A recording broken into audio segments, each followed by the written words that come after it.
Welcome to The Golden Shadow, the podcast about psychology, philosophy, myth, mysticism, and mystery. My name is Arran Rogerson. And I'm Alyssa Polizzi. Today we are talking about love. Love. Romantic love, more specifically. Love's a big topic. It is a big topic. There's a lot of different forms of love. Today we are focusing mostly on the romantic notion of love. Yeah. Though I'm sure this will overlap with other forms of love that we might or might not discuss if we have time. So a very simple way to describe or define love for me is the process of mutual disclosure. And that's this notion that physically, when we love someone in a very biological or genetic way, we take off our clothes, reveal ourselves to each other, reveal our naked bodies, and then we make love. We have sex, we reproduce. So that's a very physical way to think about this. We take off our clothes, mutual disclosure. I take off my jacket, you take off your jacket. I take off my shirt, you take off your shirt.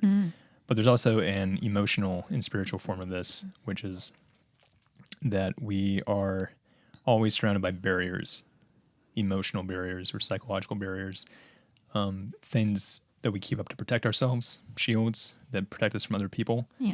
And part of the process of love is to take off those barriers, maybe one at a time, slowly. You take off a barrier, the person you're engaging with takes off a barrier, and you are disclosing. Right. And as you both disclose, you become more and more open to each other, more and more vulnerable to each other. Yeah. And in this way, you kind of come together as beings that are mutually invested and mutually vulnerable, but mutually protective of each other's vulnerability. Like, I'll keep you safe. You keep me safe. Right. You can be vulnerable around me. Yeah. I can be vulnerable around you. Right. And There's trust there. there's a lot of trust. And for me, that's a useful way to think about love. Yeah. Yeah. And this doesn't happen naturally, right? Mutual disclosure is not something that we do totally naturally because we have barriers for a reason. Right. We protect ourselves for a reason. We have shields up for a reason. And I would say it's naive to think that you can go through life without that. I think that's part of what's so terrifying about love and the process of truly stepping out into the world and knowing that you're going to kind of come into collision with somebody and it's going to force your boundaries or the walls that you've constructed around yourself, that protective armor, to be challenged because there's this intrinsic draw that you feel that sort of comes alive when you start to feel the beginning stages of love and of falling in love. And it's kind of this great leap into the unknown where there's all this potential for heartache and loss and disappointment and pain. And you kind of spend your whole life trying to protect yourself from that, just like naturally. So it's certainly this great kind of releasing with faith and trust and vulnerability that the other person who's going to be engaging with you is going to catch you in as you fall, or maybe you're both kind of holding on to each other in this kind of intricate dance. Right. And when you're feeling weak, I'll protect you. And when I'm feeling weak, you'll protect me. Yeah. And that's, whether or not it's spoken, it is sort of a contract that people are entering into. Certainly. It's certainly an emotional contract, which is that I am trusting that you're not going to hurt me. Yeah. Even physically, I'm trusting you're not going to beat me. I'm trusting you're not going to physically wound me, rob me. But also, you're not going to leave me. You're not going to abuse me. You're not going to manipulate me. Yeah. And that's an agreement that people are entering into when they enter into love. And if one or both parties aren't actually agreeing to that, it's not love, right? And that's why relationships... Certainly one-sided love. One-sided love, yeah. I mean, definitely you can love someone who doesn't love you back, for sure. And then we see that all the time. Yeah. But this definitely taps into this idea of the people that we love the most are the ones that can hurt us the most. Oh, yeah. Because you're vulnerable to them. Yeah. You've let down barriers and you've let them in to your heart. And while they're there, as you've taken off your armor piece by piece for someone, and it's not just romantic, it's for family, it's for It can be for your children or your parents or Right. friends, whatever. But you've taken off your armor for someone. You're vulnerable to them, and while your armor is off, um, you can come together and become something more powerful. But Yes. also, while your armor's off, they could just stab you. Right. Like, oh, Right. they're exposed. Yeah. Gotcha. Yeah. And that's really when heartbreak happens. Yeah. And everyone experiences some form of that at some point in their life. Yeah, the kind of damage one takes in these situations when they've opened themselves up to love and it's gone awry for whatever reason kind of runs that chance then that you could be sort of forever traumatized or damaged to open up again. And I think that's something that we sometimes see with individuals who go through particularly difficult breakups or are in relationships that have ended up abusive or whatnot. Mm-hmm. There is a sense of how can I love again? Yeah. How can I trust again? How can I be open again? And there is this closing in on yourself that can happen when things aren't sort of let go in a peaceful way.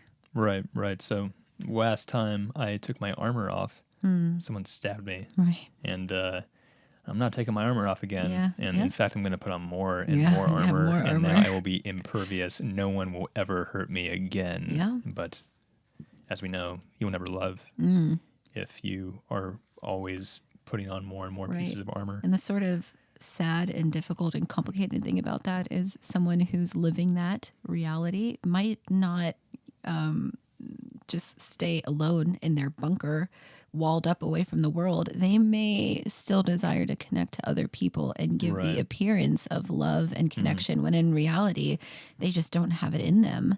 Yeah. And you run into an individual like that who on your end, as we were talking about, like that one-sided love, when someone can't match that or they're just too wounded to do so, it can lead to such incredible heartbreak and difficulty when you realize that you can't break down those walls. Certainly. And so we see that kind of problem in relationships all the time. Yeah. Someone is closed off. Yeah. They don't know they're closed off, usually. Right. Yes. But the feeling of like, I can't reach you for some reason. Why are you distant? Yeah. Why do you have your armor on right now? Right. I don't. Right. My armor is off. Yeah. So you can take yours off too. Right. It's like, my armor is off. It's like, okay. I mean, it doesn't feel that way. Yeah. Because I feel like you're not being honest with me, or I feel like for some reason we can't talk about things. I feel like you have an escape route planned. Yeah. It seems like you're ready to leave if things get rough. I can sense that. And that means you're not invested in me. It means that you haven't taken your armor off. Like you're ready to, as soon as things get difficult, you're ready to leap away. Yeah.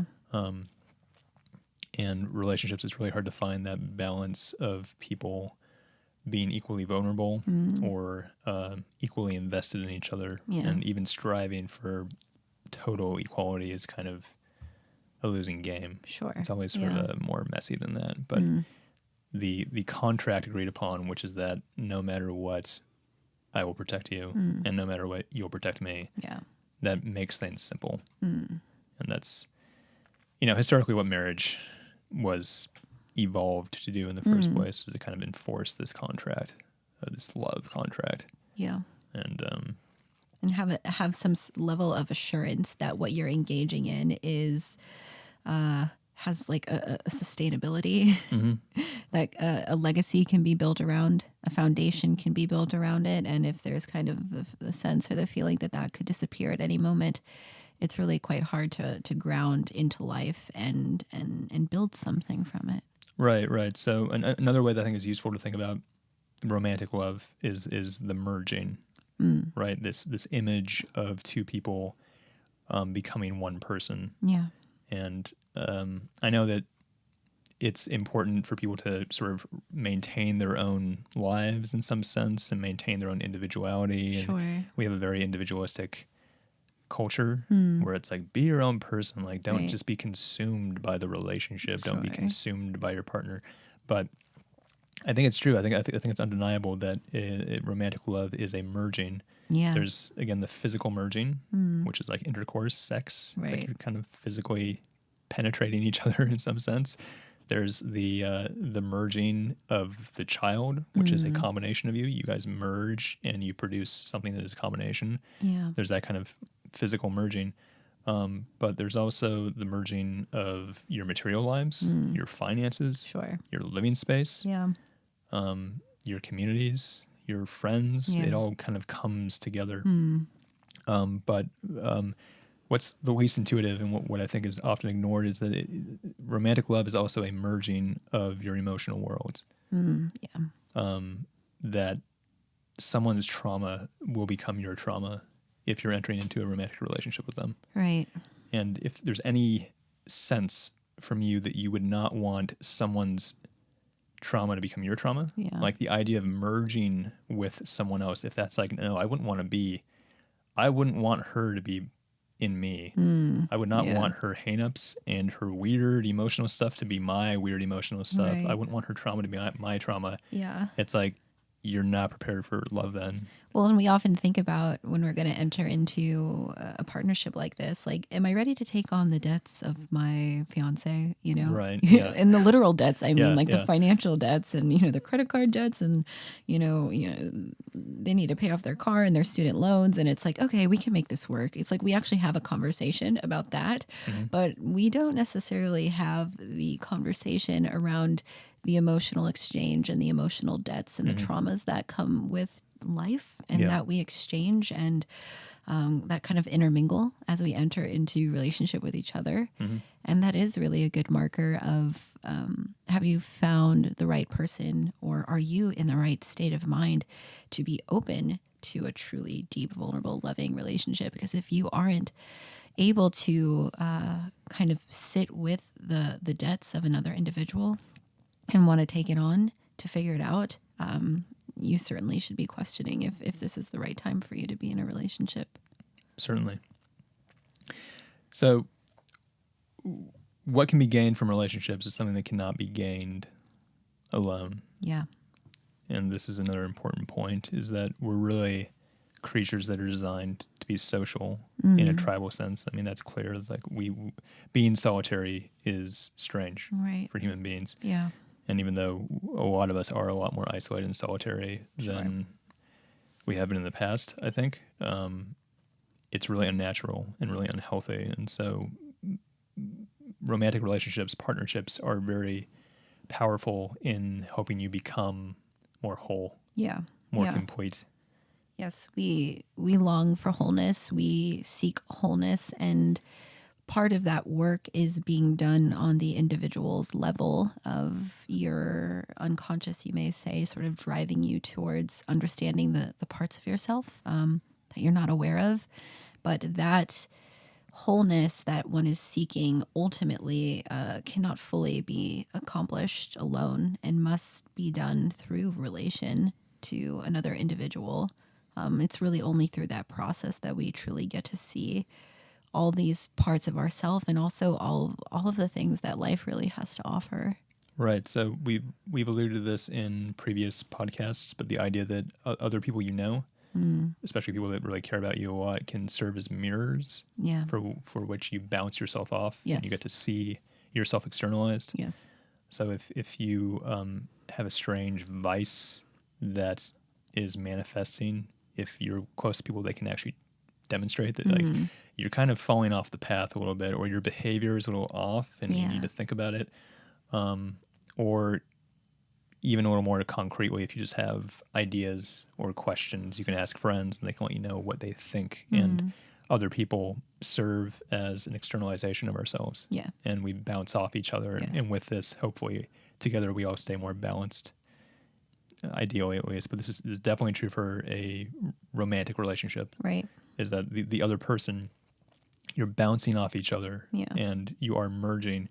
But you're also becoming so intimate and so close that this person is really helping you sculpt yourself into a person to become complete. Yes. And any troubles you have, your partner is bringing those troubles to the surface, whether you like it or not, right? Right. And that's where we get into the shadow with this. Yes. Is that if you have a shadow, and you do because everyone does, you cannot hide that in a romantic relationship. No, You no. can try, and you can try, and you can try as hard as you want, but it's going to come out. Yeah, Your and shadow is going to be called up to the surface. yes, and maybe those first few months of a honeymoon, phase of just lightness and love and attraction, it is kind of like the general grace period before shadow really starts to come out. Because then things start to get really real, Right. and you're faced with difficult truth and difficult reality Yeah. that must be faced. Right. That pattern you're describing, there's like the honeymoon phase is over. There's part of just the excitement and thrill of the novelty. It fades. But also, people often have this experience in relationships, and I've had this experience in relationships for sure. It's like you think you know who you're getting involved with, and then it takes maybe 6 months until they start to actually reveal who they are. Sure. And if you're actually like living together, so you move in together, it gets revealed much more quickly. Yeah, Sharing a living space with someone, you really get to see them all the time and see what their habits are and who they really are. In terms of their vices, their darkness, their woundings, those things come to the surface. It's unavoidable. Right. And so that's something else that a partner does for you, is that they bring your shadow to the surface. Yes. And that's useful. Absolutely, because in some ways we seem to be drawn to these maybe undeveloped aspects of our own shadow or aspects of our life that we sense in another person. So by finding it in another, we are kind of setting ourselves up for a situation where we might be able to kind of interact with it or feel fulfilled by it. Like an example is an individual who maybe doesn't have the strongest ability of expressing emotion and is kind of detached from that, and finds a partner who's quite expressive and open and joyous and very easy to read. And through that, they feel this sense of awe and dynamic attraction. But as those two people come into relationship, you start to realize that maybe the more open, expressive individual is holding all of the emotion for the relationship, and then the tension comes because there's an imbalance, and it's forcing the non-expressive individual to find their emotional core that they might be detached from. Right. That might be disowned from them, and that might be like a core sort of sticking point. The expressive individual wants more from the other person, and if the other individual isn't able to step into that part of their shadow, that relationship could fall apart. Right. So we project our shadows onto other people. Yeah. And especially with romantic partners, they become containers for the shadow. Sure, yeah. We're constantly projecting our shadow onto them, and things that we're not dealing with very effectively in ourselves. Sure. We start to believe that it's coming from the other person. Right. Yes. The reason that I feel so anxious is because of you, when in reality, that's actually coming from inside me. Yes. And that comes from the intimacy, as the merging again, as the other person starts to take on a lot of what is inside you without you realizing it, and then you start to pretend that it's coming from them. Yeah. And vice versa. And that's why the shadows merge. Yes. Yeah. Your trauma, your hang-ups, the things that you have not integrated, the things that you haven't spent time reflecting on, whoever you used to be that you banished to the netherworld, whatever. Yeah. Those come out and they start to mingle and mesh, and the relationship develops its own shadow. Yes. Strangely, like the relationship itself has a shadow. Right. A shadow baby. Shadow baby, yeah, that's an interesting image. But it's true because what you bring to the table and what the other individual brings to the table sort of gives birth to something wholly new.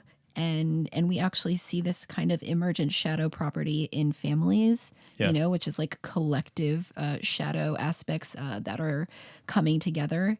We see it in societies or in like kind of grander cultures, the shadow of, a particular country or a particular religion. So this is just a phenomena that is going to happen when people come together in some capacity. Right. The unintegrated energy, the banished energy, whatever you're repressing, whatever you don't want to face, whatever you don't confront, that happens on an individual level. Yes. So we're banishing ourselves, whatever we don't like, whatever we don't want to acknowledge, or whatever we're afraid of, whatever is painful, we might banish that Yes. to the shadow. And then with the relationship, there's something not being communicated between two people, let's say. They're avoiding having a conversation about something they need to have a conversation about. And this shadow starts to form, this weird negative energy that is not regulated because it's not integrated. It's just sort of pushed down. Yes. And as both individuals are pushing down this thing, it's going at some point to express itself, but in a very inappropriate, inopportune, potentially violent, Right, not necessarily physically violent, but maybe like spiritually violent way. Sure, yeah. However you want to think of it. Yeah.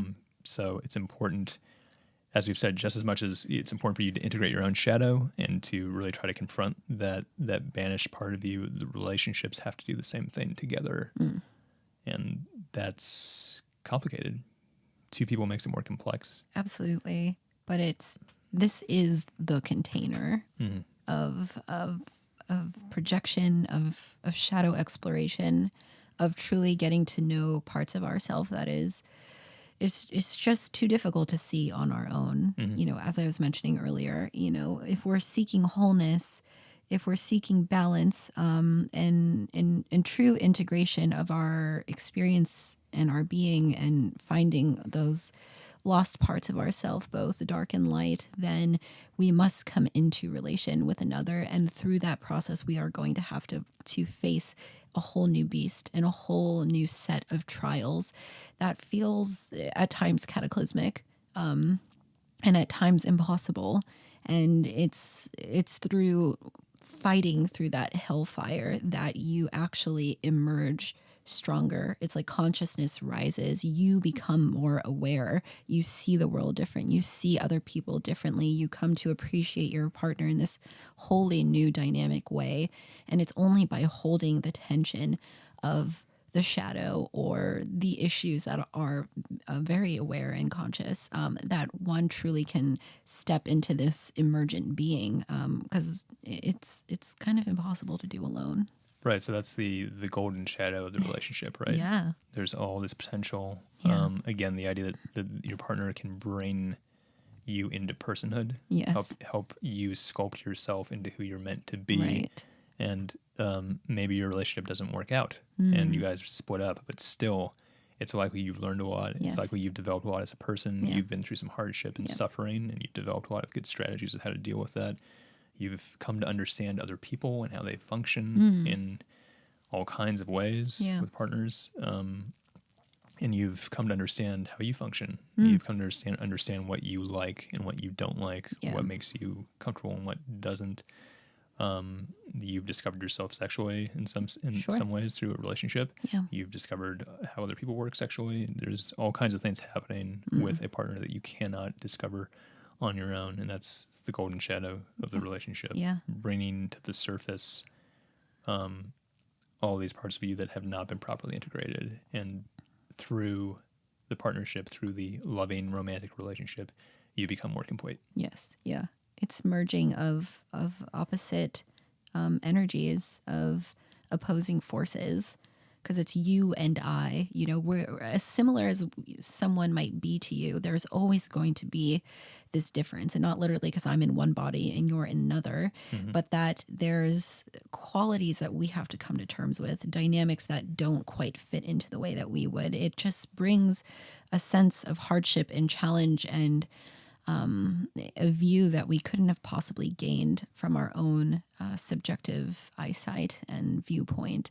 And so through allowing ourselves to do this dance, to kind of try to find the integration points and to allow the opposites to come into some sort of union, something else is created, something more than the sum of its parts. And that process should hopefully lift up both individuals into new heights.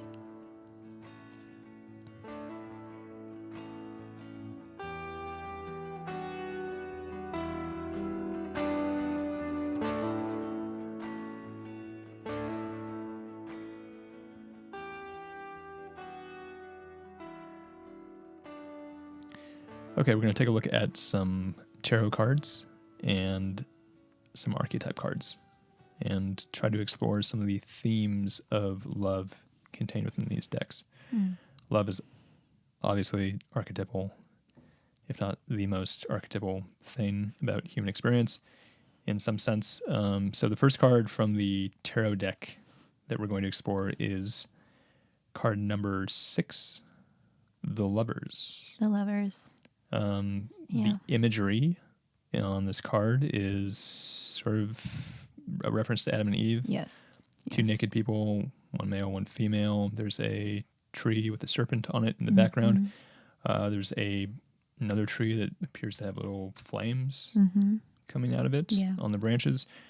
And then there is a angel between them that seems benevolent and good-willed. Is there supposed to be a specific angel? Do you know? Not that I know of, like but Saint Gabriel or something. Not that I've been able to find, but there's always guesses. So I always like to say, what do you see in the symbol? What is the archetype expressing to you? So if you see a particular angel or a saint or something, then that's correct. But what's interesting about this card is first thinking about it in relation to the major arcana, which it is. So one of the 22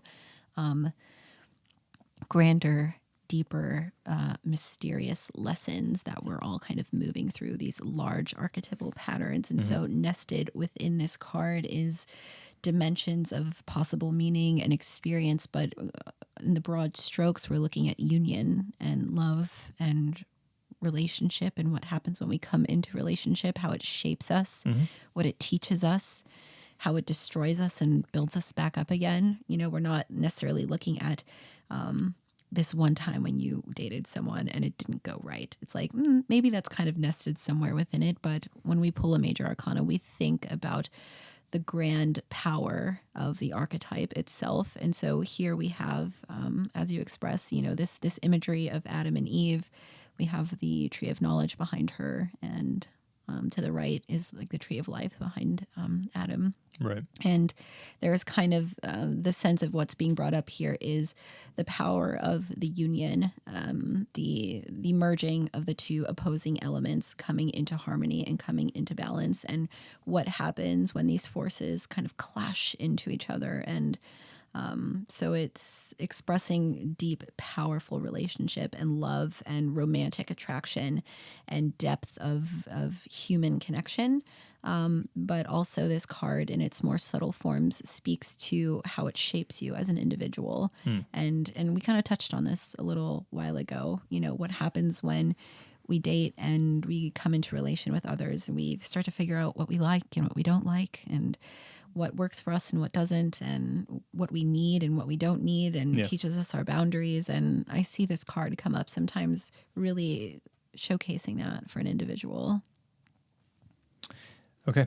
The next card is the Two of Cups. Yes.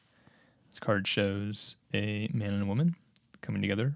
They each have a cup in their hand. That makes 2 cups. And there is an interesting symbol above them that I actually do not know anything about. So maybe you can explain. This is the caduceus. Caduceus? This is Hermes' staff. Or it's kind of like an embellished version of Hermes' staff because it has this giant lion's head on top of it. So usually Hermes' staff has 2 twin snakes wrapped around it. It has big wings coming out the side, and this has a lion head in the middle. So maybe that evokes passion and power. And this just very like a sort of masteried kind of natural element, very, very much in touch with the instincts.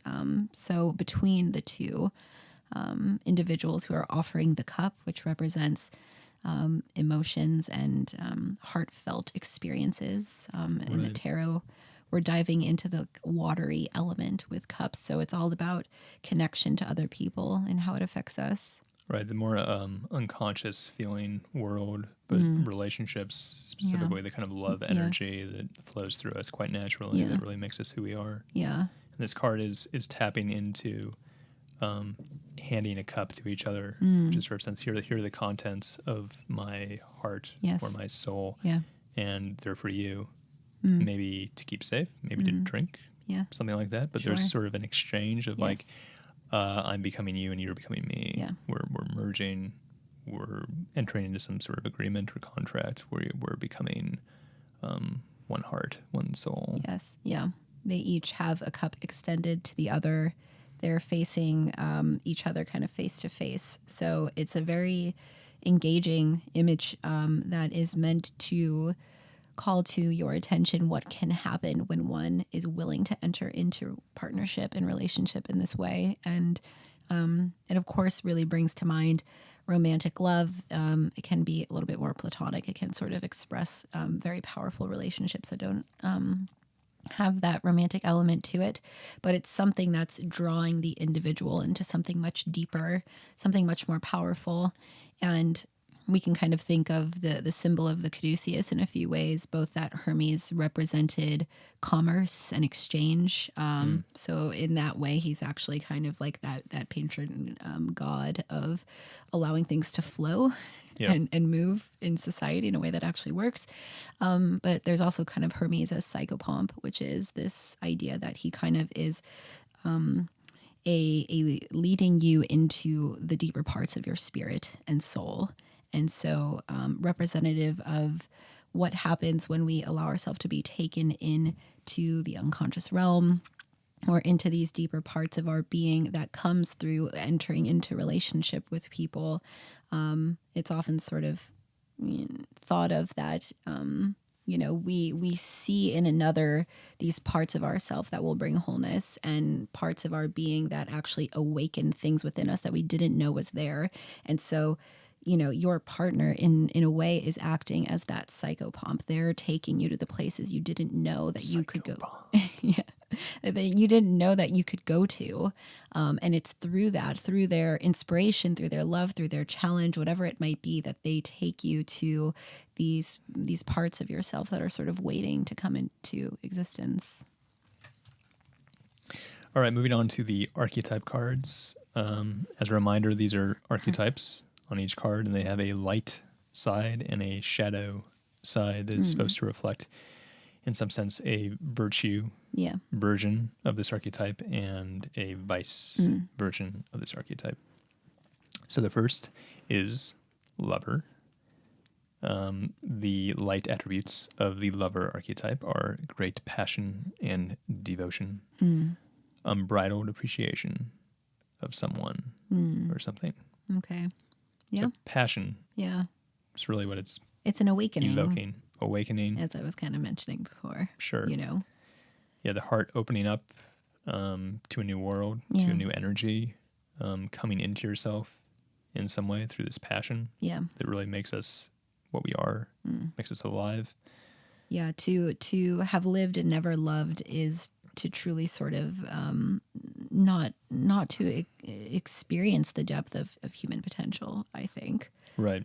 You're really not functioning as a human being, I would put forward. Yeah. In any way you want to look at it, if you want to even just look at it as a evolutionary materialist way, if you were not engaging in love, coming together, reproduction, that you're sort of failing as a human being, I would say, to do what you are designed to do.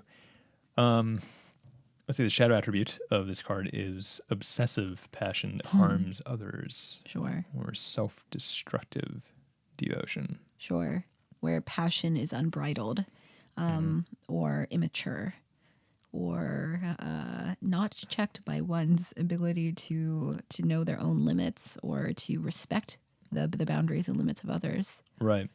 So this idea again of mutual disclosure, of taking off your pieces of armor in order to expose yourself to someone else who is doing the same.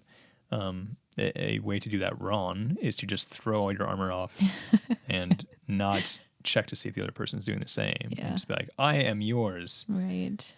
Do what you will with me. Like, I love you. I'm committed to you. And the other person hasn't demonstrated in any way that they feel the same. Yeah. And they've seen that they don't have to. So that's a dangerous situation. Yeah. So someone who is young, I would say, and naive, Right. will often, Or coming from a place where they so desperately want to be loved, certainly, or need to be loved, that they're willing to just throw everything off that protects them. Right. And there are people out there who will use that. for their own gain. Yes, frequently. Even people who aren't malicious, Yeah. who aren't malevolent in any way, if they see someone who is willing to give them everything for nothing in return, Yeah. it's hard for people to say no to that. Yeah, certainly. It's a good deal. Yeah. So, moving on. Okay. Why don't you read this one? All right. Companion. So we have loyalty, tenacity, and usefulness. Oh, just kidding. Unselfishness. It's very That's an like interesting way to phrase it. well, actually, companion. It made sense to me. So maybe that was a little bit of a parapraxis, slip of the tongue. Right. I think a companion should be someone who fulfills something in your life that is useful. Like I need You would my hope so, companion yes. to be useful, and not Right. in a way that you treat them like an object, Right. but that they serve a purpose, just as I should serve a purpose for them. You should definitely strive to be useful Yeah. to people that you love. Yes. And if you are being unuseful to people that you love, that you should probably change your behavior. Yeah.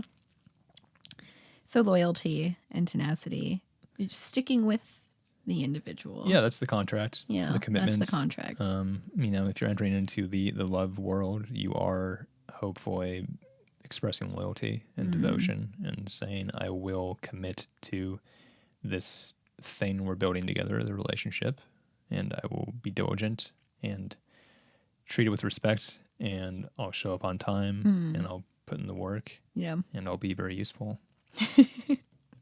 All right. So the shadow, we have betrayal by misusing confidence and loss of personal identity. Right. So that taps into what I said before, is that you are merging Yeah. when you enter into a romantic relationship.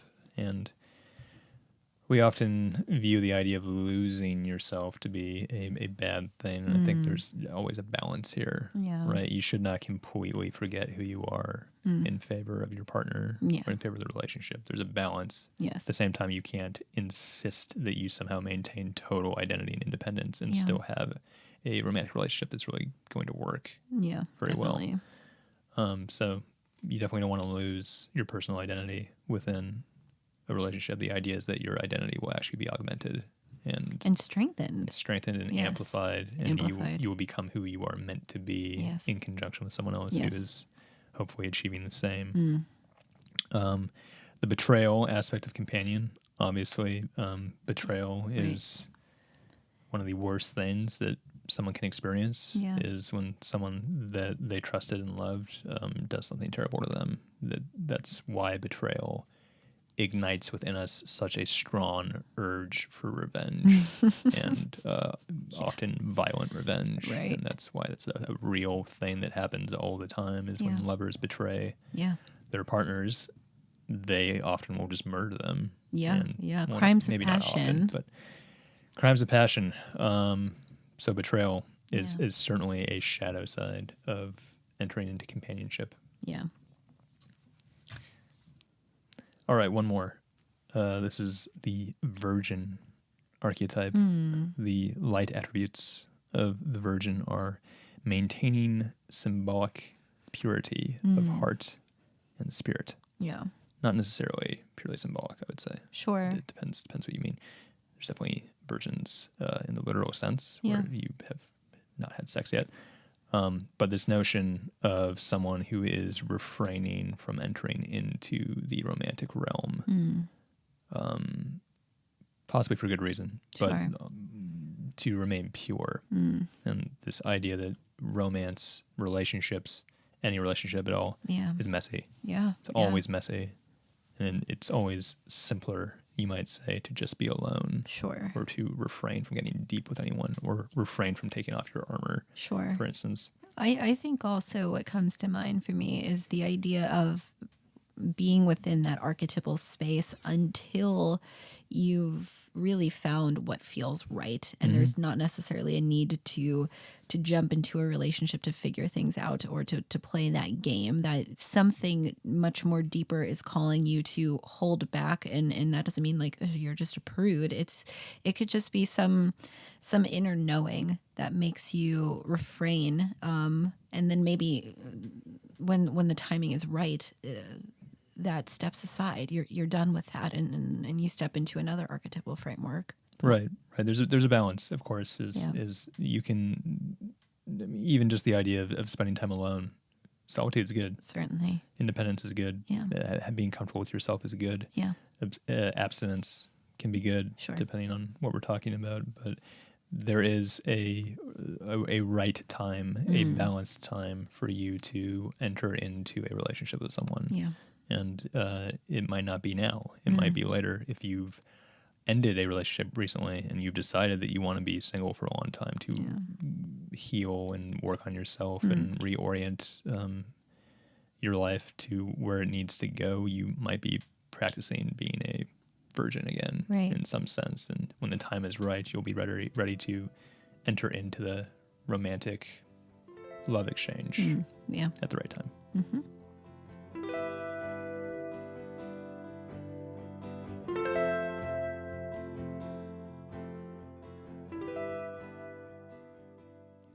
And now it's time for us to analyze a dream. Except this time, it's two dreams Yes. from two people. Two people wrote into us, two friends actually, who had very similar dreams on the exact same night, involving the same four people. So two female friends are writing in with Yes. their two dreams. yeah. Both dreams were about one of the girls and her ex-boyfriend and the boyfriend's male friend. Yes. So two girls, Yeah. two guys. Yep. Dream one. Do we have names? We don't have names. Dream one. Late at night, my friend and I decided to go to a train station. At the station, we ran into my ex and his best friend. We ran through empty waiting lines, and eventually I had an idea to turn off all the lights on the platform and find each other in the dark. My friend turned off the lights, and everyone hid. I was the only one left on the platform in the dark. Creepy men came towards me, and I ran into rooms to find my friend, ex/his friend. I guess the friend and his ex, that's what that means. I couldn't find anyone, and after stumbling around in the dark for a while, I found my ex. He told me, "I really wish I could stay to help, but I cannot." Dream 2. I had a dream that I was in a group chat with my best friend, her ex-boyfriend, and his best friend. My best friend and her ex were flirting with each other on the group. Then, in my dream, I fell asleep, and when I woke up again, I saw that I had 488 missed messages from the group chat, and my best friend was upset that some little boy in the park called her Puffy, even though she is skinny as fuck. All right, so two dreams. Two dreams. They involve the same four people, which is the two dreamers. Yes, which the are two dreamers. Two females. Two females and two guys, one of which is the ex-boyfriend of one of the dreamers and his best friend. So it's an interesting thing to tap into first, which is what is happening in our everyday life when we, the interactions we have, the things that are happening in our life impact us in such a deep way that it emerges in the unconscious, in the dreamscape. And not only is it like, yeah, I dreamed of you like last week. It's like we seem to have very similar dreams on the same night. It's very synchronistic. Right. And if they're spending a lot of time together, if they're close friends, it makes sense that their energies, Yeah. whatever that means, are Right. aligned in some Right. way. They probably have similar worldviews. They have Yeah. similar schedules, probably. Yeah, they mentioned in their submission form that they both actually have gone through a breakup recently and have been connecting over the shared experience, that both of their exes have left them in similar ways, but still want them in their lives as friends. And so they're probably going through this experience together, kind of trying to process and figure out where they stand in relation to this heartbreak and this loss of the relationship.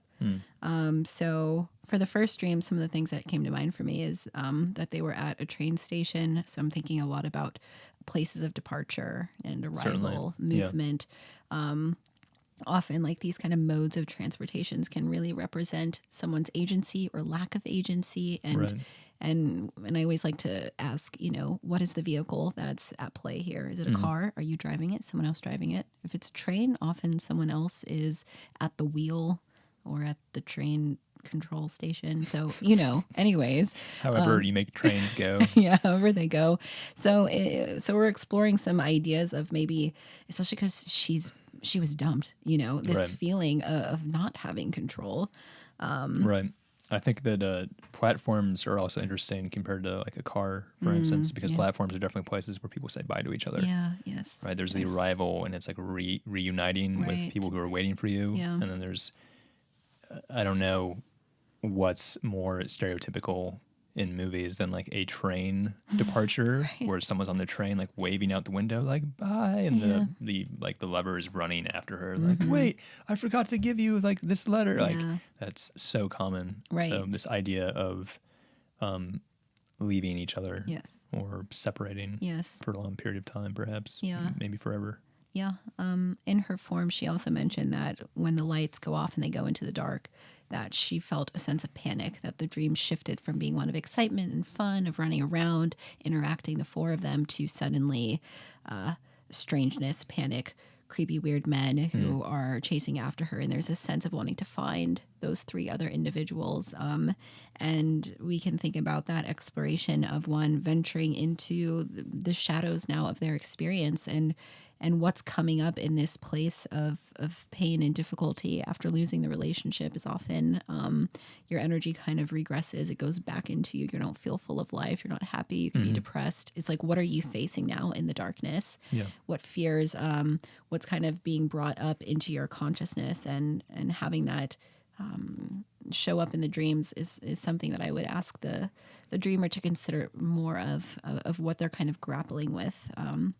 And what's especially poignant is the way this dream ends, which is her finding the ex and him saying, "I really wish I could stay to help you, but I cannot." Yeah. And if the unconscious was ever trying to compensate something, it could be that if this dreamer is holding on to some aspect of the relationship coming back together, the unconscious parts of your being might recognize that they just don't have it in them right now, that this is something that must be emphasized, especially by having this exclamation happen right as the dream ends. We always want to think about, where does the dream close, because that's really your final moment in that space.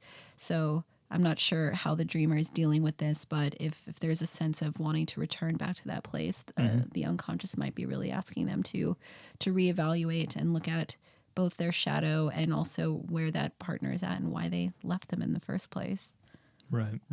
And the second dream, Yeah. the individual who has dream 2 is not in a relationship with either of the men. No. But so she's seeing this sort of through the eyes of her friend, Yeah. in a way, and she's has a perception Yes. from outside of the relationship. Right, because she's seeing them in the group texts. She's seeing them flirting with each other, and in this aspect, she's been watching these things play out. She's been a party to this dynamic. A phenomenon that we do see in dreams is like you fall asleep and you wake back up and you're still in the dream. And, why does that happen? Who knows? But I like to think that it emphasizes the moment upon awakening in the dream and what's then happening. What's the feeling tone when you wake up? What are you experiencing? What is the conscious part of yourself waking up to? And in this case, there's dynamic with the group chat's kind of gone crazy. There's all these messages. Her best friend's upset. There's some sort of young masculine figure as well. And so maybe the friend has some insight into the situation that could help them in general bring some more insight or perspective, whether that's because she knows the ex as well. Maybe she's going through her own situation and can just sort of bring some perspective that can really help both of them sort of move forward.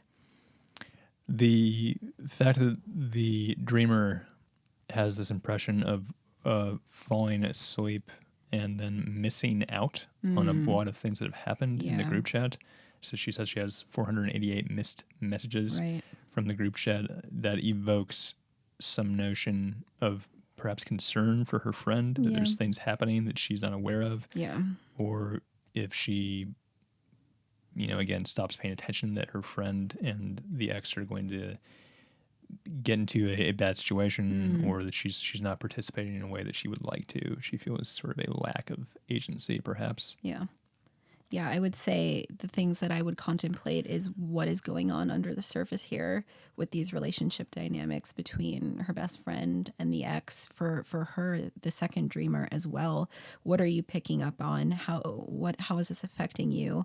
And how can you look at, the imagery and the symbolism that's come up in a way that helps you look at the situation from a new perspective and approach it with a little bit more balance? Do you have a question for us? Do you have a dream you'd like us to analyze? Is there a topic you'd like us to cover? We want to hear from you. Contact us through the submission form, which can be found at our Instagram page at Golden Shadow Podcast. Or if you're listening on YouTube, you can find the link in the description down below. Thanks for listening. See you later. If you find this podcast useful, please consider supporting us on Patreon. Go to patreon.com/Golden Shadow Podcast. Thank you.